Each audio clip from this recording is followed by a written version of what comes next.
Red Star Raceway, the home of motorcycling in South Africa, saw the first round of the DO Super GP Champions Trophy take place on a weekend where we're expecting big things to happen, especially in the Super 600s. A welcome return to motorcycle racing in South Africa for Suzuki, and their two riders were right at the front with the Yamahas and Kawasaki's, but the two Yamahas very dominant. The reigning champion Stephen Odendaal on a brand new team with Petra Racing, stepping away from the Neolife team, and unfortunately Darian Kaiser stepping off the circuit.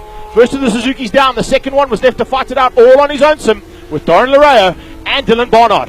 Dylan Barnard looked like he was fired up and ready for action. He was giving it everything he could to get to the front end, to run with the Suzuki and the two Yamahas. They were starting to open up a little bit of a margin, and the Neolife bike hit the front, moving the man who wasn't on a factory team last year up to a factory team status, as Dylan Barnard threw it down the road at the bottom end of the straight.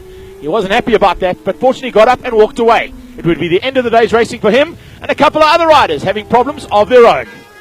At the front end, though, the two Yamahas juked it out and went almost mono, corner for corner as they got into the closing stages. And across the line, only 100th of a second between the Cowboy, Adolf Boshoff, and Stephen Odendaal. Odendaal in race 2 had a completely different strategy. He disappeared at the front end right from the whole shot and was not going to be seen again. A great start once again from the youngster Doran Lareo. Cam Aitken on the Munro bike also having an incredible ride in the thick of it in the middle of the pack as Darian Kaiser threw it down the road again and unfortunately had to be sent off to hospital. Doran Lareo also having some issues and having to pull in on the Kawasaki, leaving Stephen Odendaal to eat them up and show him why the international experience pays off so nicely. Great to have him back on the top of the podium, and that number 1 plate is looking good. We'll see you in Pekisa on the 11th and 12th of March.